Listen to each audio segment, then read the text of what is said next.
Ladies and gentlemen, coming to the microphone, standing 6 feet tall, weighing in tonight at 151 pounds, the High Ranger, the mess from the West, Keen Mandos! Okay, ladies and gentlemen, welcome to the third episode of my weekly AEW review. Today we are going to be reviewing the episode before All Out on the 2nd of September. Now this was a very key episode for me. Obviously the last one that they did on the 27th of August was not the best one. As I mentioned, if you've been listening, there's a lot of missed opportunities on here, so hopefully they can claw back some of the ground that they lost in the lead up to their big pay-per-view. And this episode started off with a great match. The Inner Circle members, Santana and Ortiz, versing the Best Friends. Obviously, a lot of bad blood brewing there from when Santana and Ortiz destroyed Trent's mum's minivan and, destroyed their wrestling kits and everything like that. And this match was going to be hot from the start. There were weapons going around straight away. Chucky T looked like he was, at one stage, was just throwing chairs all over the shop. It was quite a good match. It was a quick one. Good to get this set the tone of the episode. So it's I believe from memory, Santana and Ortiz got the jump on Best Friends for this match, which was really good. I was happy with that. This one's been going to and fro. There was a massive spot really early on where Chucky T, after setting up all the chairs at the start of the match, I think I counted something like 8 chairs or something like that, got flipped through them and was wiped out for most of the match. So it seemed a bit like a handicap match in a sense, with Santana and Ortiz versing Trent by himself. Whether or not they took out Chucky T early because of that lingering knee injury that I've mentioned numerous times, but that still remains to be seen. And I just want to give a quick shout out to Ortiz. Throughout the match, he is just barking at any camera that can hear, gives him any face time, and I absolutely love that about his character. It shows that manicness, shows that real craziness. It really gets the heat on him, and I look forward to seeing what these guys have to do. Obviously, they're in the Casino Royale match at All Out, so hopefully they can continue on their feud there. But I do think that this should escalate into one final match, probably, if it's not going to be at All Out because they're in a Battle Royale, probably in the weeks after on Dynamite or something like that, like a street fight or something to sort of level the playing field, because Santana and Ortiz have been fucking with the Best Friends for a long, long time now, and this feud needs a payoff at some stage, whether it be just some big spots or just a great wrestling match, because all 4 of these guys are absolute beasts in the ring, and I think there's no way they'll put on a good match. So hopefully in a couple of weeks' time, on a random Dynamite episode, they have the finale to this feud. That'd be a really good closeout to it. It's been dragging on for a couple of months now. So hopefully, they can wrap this up pretty quickly, because these two teams need to go on to bigger and better things.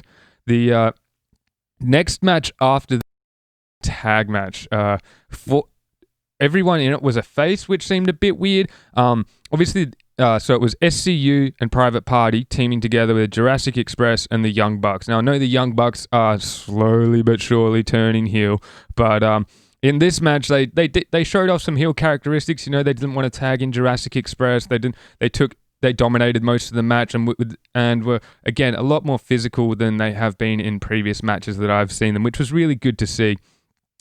One part that did kind of trip me out is there was no real announcement of Scorpio Sky leaving SCU, but he didn't come out with them, so he's obviously focusing on his singles run, looking to probably challenge Mr. Brody Lee for that TNT title in the future.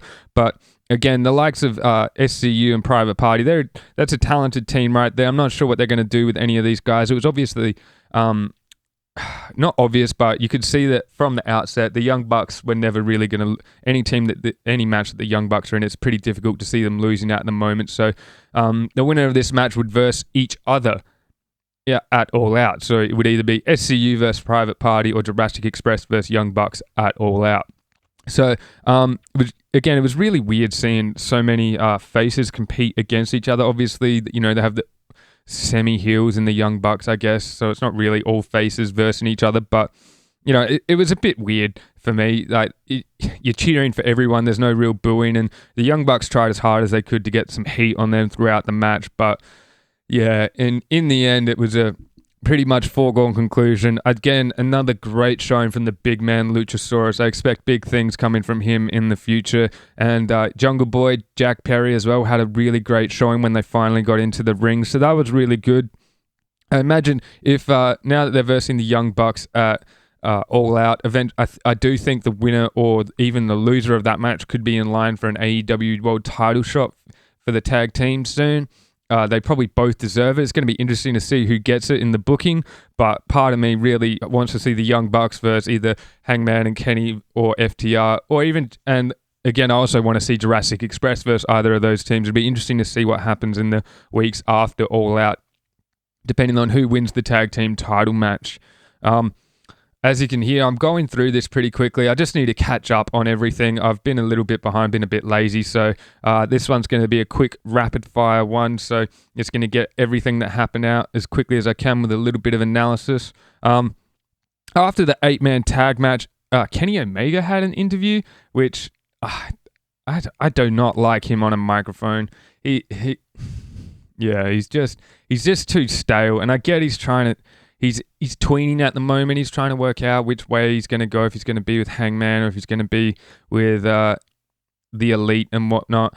And look, I didn't really get the interview too much. I know why they had to do it and stuff like that, but his promo just seemed very stale. It's hard to get any feeling behind him because he just speaks in just not colloquialisms, just in like slogans or catchphrases. And that to me is just not the mark of a good promo. It's pretty easy to deliver some pre-delivered lines, you know. And I know it, and especially with this stuff going on with Hangman and FTR, they could really play into the emotional side of things. And they're sort of just touching on it in a surface level, which I think they could do so much more and make this a much more deeply personal feud. And I mean, Hangman does enough already with his emotive face, and like he's done so much in the last 2 weeks without it really saying a word, you know, costing the Young Bucks the match the other week. And then that look on his face when they threw a drink in his face and he's just staring at the mirror. Things like that really push a story forward. And I think that if Kenny did something along those lines, I mean, I don't even know if he can, but yeah, they just needed to push this a little bit further emotionally. Like, sure, Kenny's a bit frustrated, you're going against my friends, and all that, but in the end, I just didn't buy much of the emotion coming from him. Again, it just sounded like catchphrases and, you know, pre-roasted lines, which sort of sucks a little bit. I think, again, playing into the emotion of this would just be a much, much better way to go about things. After the Kenny Omega interview, it was Joey Janella, who I have no understanding what he's doing or why he's around, versus the great man Y2J, Chris Jericho, the Demo God, Le Champion. Now, this match straight away, as soon as I saw it in the card, I was like, oh, well, this is going to be a squash. Jericho's just going to absolutely wallop him. And, you know, before the match, Jake Hager went into Orange Cassidy's locker room and was like, hey, man, you probably want to get out there and see this. And, you know, Orange Cassidy did the usual thing of, you know, reclining a little bit further and instead of nodding and everything like that. I really like that sort of stuff. But it was obvious Joey Janela was going to get an absolute beatdown in this match just to sort of show that Y2J is a force to be reckoned with and that he is looking to do some damage to Orange Cassidy. I'm really looking forward to their Mimosa Mayhem match at All Out. I think it is going to be fantastic. There's two great performers and a really interesting concept for a match. But good little touches throughout the match that you know, wearing an Orange Cassidy match during an Orange Cassidy shirt during the match. I thought it was a great touch from Jericho. It reminded me of CM Punk wearing a Stone Cold Steve Austin shirt when he's delivering his pipe bomb. You know, a little shout out to someone who you're versing or who you've had a bit of beef with in the past. I really like that aspect. You know, bit of psychologicalness. And during the match, Joey Janela did get busted open. He's a bit of a spot monkey. It was a pretty brutal shot that opened him up, but, you know, Jericho started wailing on the cut and trying to make him bleed, and in the end, it was really just to send a message to Orange Cassidy that, like, hey, buddy, I'm going to do this to you when I verse you next for Cassidy Jericho 3. I'm going to make you bleed, and I really like that. I think it needs to be done. Jericho's a good competitor, and he needs to show that he's still vicious even at being a bit of a veteran. So after the match that Jericho obviously won with the Judas effect in no time at all, Sonny Kiss came out to defend the honor of of Joey Janella. That's a bit of a weird pairing if ever I've seen one. Love Sunny Kiss, but yeah, not so high on Joey Janella as you can hear. So that might lead to something down in the future. But for now, obviously what happened afterwards, once Sunny Kiss came out for a save, the rest of the inner circle came out and started beating on them all. And who came out but Orange Cassidy? No doubt him and Jericho were going to get into a little brawl before their match at All Out. So it was good to see, good continuation of the storyline and everything like that. You know, these guys have been going at it now for 13 weeks. So there's been a lot of jumping of each other and beating each other up. So it's good that they're finally coming to an end at All Out. It'll be good to see where they both go from here. It's going to be real interesting to see.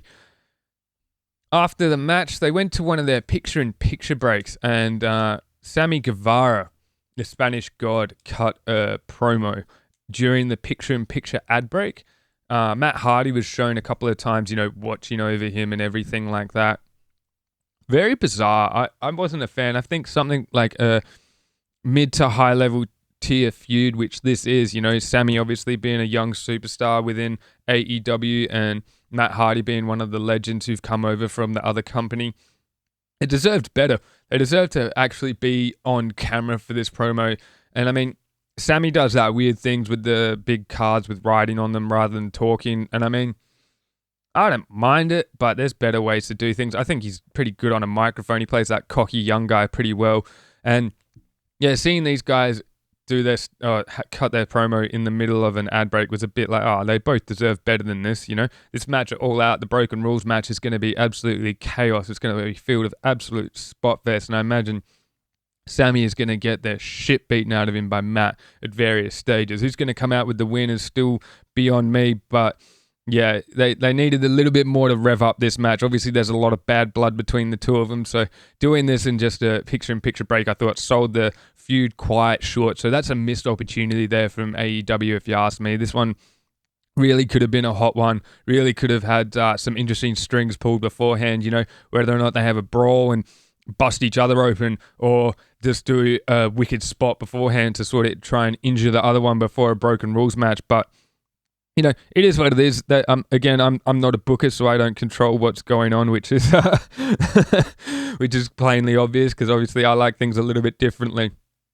Now, once we got back from the picture-in-picture ad break, Taz came out with the behemoth, the Hulk, Brian Cage, and stupid Ricky Starks. God damn him. Goddamn Ricky Starks.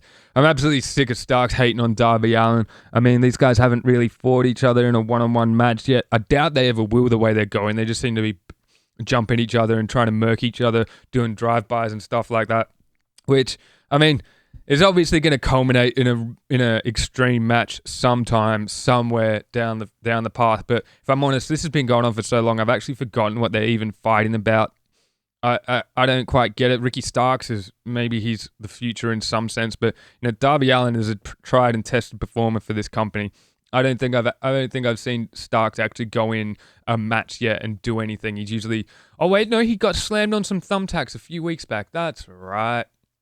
So I imagine this will probably get pretty hot in the Battle Royale. I imagine these three guys will probably go after each other and try and inflict a bit of damage on each other. Whether or not they do something cool is beyond me, but Darby's a bit of a spot monkey, so I imagine they'll be doing something pretty big. Now, this was good. I like Taz with Cage. Taz has that aggressiveness from his ECW past and everything like that. And being a mentor for Cage is really good. He's someone who can be a mouthpiece for him because Cage seems a bit untested on the microphone, which is fine. He doesn't need to be good on the microphone when you've got a mouthpiece or a manager like Taz. You can focus mainly on destroying everyone and anything in your path. Last week I was calling for him and Archer to go face to face and actually tee off on each other, and sure enough, that's what Taz did the second he got out there. He's like, Lance Archer, Jake Roberts, get your asses out here. We got to talk man on man.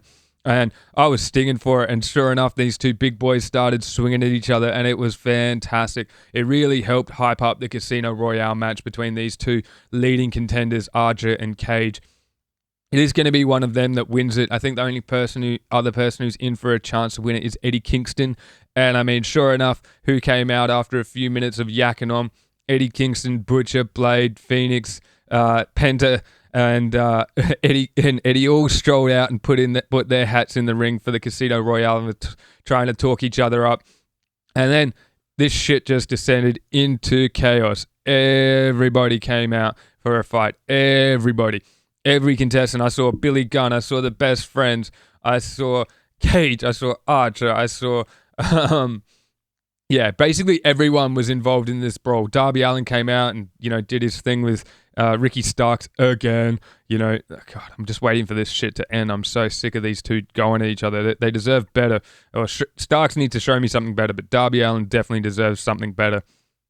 I did think that this sort of stuff with the all-in brawl is best done in a shorter time frame, or going for a shorter time period than what it actually did. This seemed to drag on after a while. It was a bit like, oh yeah, cool, they're all wailing on each other. No one's getting the ascendancy. Wicked. What's going to happen here? Oh wait, they're still brawling. No one's standing tall. All right. Yep, still brawling. And I mean, that's fine. They're obviously trying to play it off as if anyone can win this battle royale, which is fine. Anyone can win this battle royale, but we know there's only a few select individuals who are really going to stand a chance at knocking it, throwing everybody else over the rope. So, good but not great. I mean, I love the brawl at the end. Always love when there's a bunch of combatants in the ring just throwing down on each other. I thought there was a few missed spots for, maybe you could have had a few people nail their finisher onto other people, or just have Archer and Cage clear house of everyone and then have them stand toe-to-toe and tee off on each other. Maybe something like that would have been cool, but, it is what it is. It built up the hype for the Casino Royale match, which it probably needed after last week. Last week obviously fell a bit flat in terms of the promotion for it. So, yeah, that I am looking forward to it. I think it's going to be a great match. 21 people, it's probably going to get a bit messy. There's obviously a few nuffies in there who are just going to be there to get tossed out by the big boys. But, it worked. It did its job and everything like that. After that, we had Thunder Rosa making her AEW debut against Serena Deeb, who, if you have heard that name before, I'm not surprised. She's wrestling for NWA at the moment, in the same promotion as Thunder Rosa, and you might remember her as the bald girl from CM Punk when he had his little posse of Gallows and all that.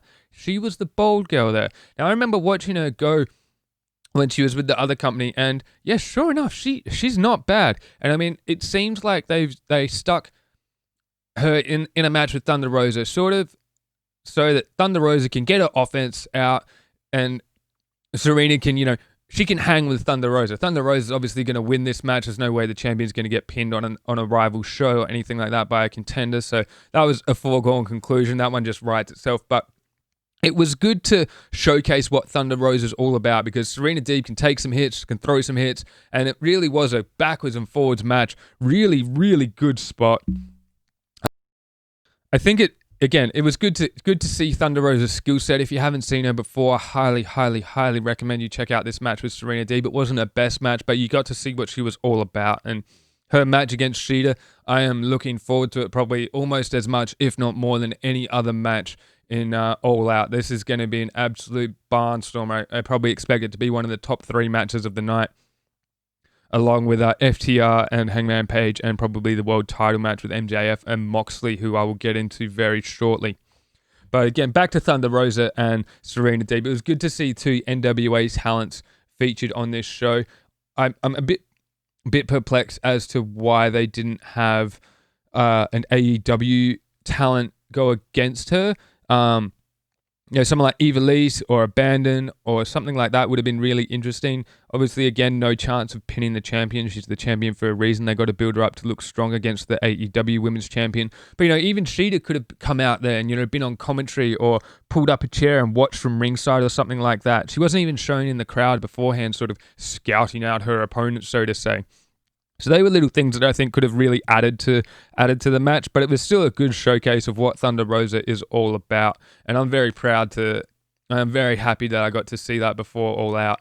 I've obviously been a bit of a fan of hers for a few years, so I've seen a lot of her matches and know what she's all about. But for the uneducated public, it was a great showing for her. Now, they went for a while as well. It was a good 15 minute match, which is good. They got out there, they got into the sweat, they got to pull off most of their moves. It was absolutely fantastic. I'm really happy that they're getting the chance to shine out there. One noticeable absence from this episode was that there was no real feature of the Dark Order, which, I mean, I'm kind of happy about. There's too many of these boys. I mean, and after a while, it gets a bit of a messy situation with them all. Like, you just have, like, if they were in a match, if everybody in the Dark Order was in a match on an episode of Dynamite, they would take up almost every match would feature a Dark Order member, and that to me is a bit extreme. I'm looking for, the guys like Uno and Number 10 and Stu Grayson and Reynolds and all that. They're probably gonna have a good showing against Dustin and the Natural Nightmares and Scorpio Sky at All Out, but it was a bit of a quiet week for them. I don't even think I remember seeing Mr. Brody Lee in action. So yeah, a bit surprising, but I was personally quite glad that they weren't in there. I'm getting a bit sick of the Dark Order growing by one member every week. It's a bit like, how big can you guys get before you just overrun overrun the show? And if you haven't started overrunning the show, when are you going to do that with that many numbers? They're almost unassailable at the moment with how many people they have. Anybody challenges them, they're going to get a swift beating. But the main event for this episode of AEW Dynamite was Jon Moxley versus the lawyer for MJF. I can't remember his name. I don't really care what his name is. It was obviously going to be a Mox victory in no time. This was probably being used as a device simply for Moxley to look strong, but also MJF to a way for MJF to look strong. Now,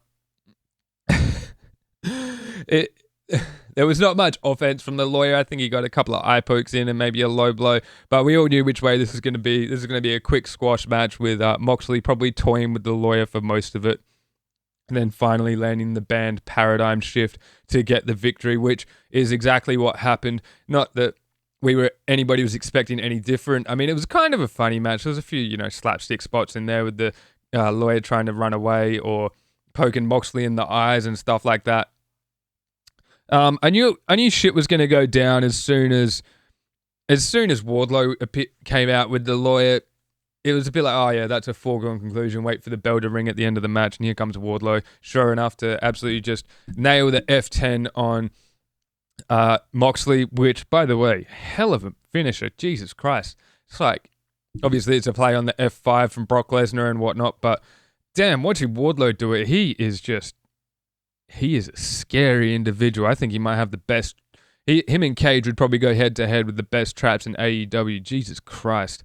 But yeah, as soon as I saw Wardlow come in after the match, I knew exactly what was going to happen. And sure enough, Wardlow laid the beat down on Moxley until he was pretty much out cold. And then who hobbles out? MJF. He doesn't need to say anything. He doesn't need to do anything. He took his time. He's walking there with his walking frame with the scarf over the top, the neck brace on. And he gets to the top of the ramp, and I absolutely love this. He tosses the walker. He tosses the neck brace, and his eyes just change from being a wimpy little coward to being a vicious snake looking to pounce on his prey. And I mean, it needed to happen. We all knew he was playing possum with this neck brace and this walker, so it was only going to be a matter of time before he stripped it off and started laying the beat down on Mox. I'm happy with the timing of everything, doing it a couple of days before All Out. Really makes you think MJF is a good chance to get over on Moxley and win the championship, especially considering at the end he knocked Moxley with I think it was the diamond ring, or threw him into a post or something, but Moxley was busted open, and it was a pretty good bleed job. But you know my rule, if one person bleeds, that means the other person's got to bleed. So look for MJF to get busted open pretty viciously in his match against Moxley at All Out. I'm really thinking that that's going to happen after seeing Moxley bleed in this one. So again, Moxley gets up over the lawyer in absolutely no time at all. And Wardlow, what are they going to do with him? Because he can't just be a lackey forever. I mean, I'm thinking it might be Batista, Triple H sort of esque vibes, young an inexperienced strong guy comes through the ranks while the main guy, while his dude who he's bodyguarding for becomes the champion, he's still protecting the champion, then he gets a chance. And then it's all bets are off. So I'm hoping it plays out something like that. Wardlow is probably a bit green at the moment to have him challenge or anything like that. But, you know, even if he just got in there and just started fighting with people his own size rather than being a bodyguard, I'd really like to see him get out there and do some action, because he reminds me a lot of Brian Cage, not only in size, but in in-ring ability and how they move, the nimbleness, the agility that they show off in the ring. It's absolutely crazy. I'm pretty sure I've seen him try a moonsault off one of the ropes, which is just insane for a man of his size. So looking forward to seeing what happens at All Out after this episode. There's just so much going on, and I mean, a lot of it culminates within the Battle Royale. There's so many different storylines coming to a head in the Battle Royale, but you know, also things like Jurassic Express versus the Young Bucks. That's going to be an interesting one to see if the Bucks move even more so over to the heel side of things and really lay the beat down on Jurassic Express. Specifically, probably Marco Stunts, that poor little bastard. He takes all the heat. You know, Y2J, Cassidy 3 in the Mimosa Mayhem match is going to be something special. Seeing Jericho lay the beat down on someone useless like Joey Janella did amp me up a fair bit, because, you know, it reminded me that Jericho still can be vicious when he wants to be vicious. And then Thunder Rosa against Shida, god damn, that match is going to be insane. Absolutely insane. So seeing Thunder Rosa show off her ability before the match, again, another really good showcase. And then as I've just wrapped up, Moxley versus Lawyer was a foregone conclusion, but it definitely aided the storyline. It showed that, you know, MJF is now at 100%. There are no excuses for him. He can't go in faking the injury from the paradigm shift or anything like that. It's going to be really, really fascinating to see what happens in this match, to see which way it goes. But in the end, probably not a full rebound from last week's episode. They dented a lot of my hopes for All Out, but they definitely clawed back some of that territory on this episode. So really looking forward to All Out. Our review for that should be up very soon, ladies and gentlemen. That's basically it. I hope you've enjoyed listening. And once again, shout out to my main guy, Roscoe, for handling all the editing, the cutting, the splicing, everything. He's an absolute wizard. And please like, subscribe, comment, do whatever you want. I don't care. I'm all for getting some heat on me. All right, guys. Have a great night. Thank you so much for listening.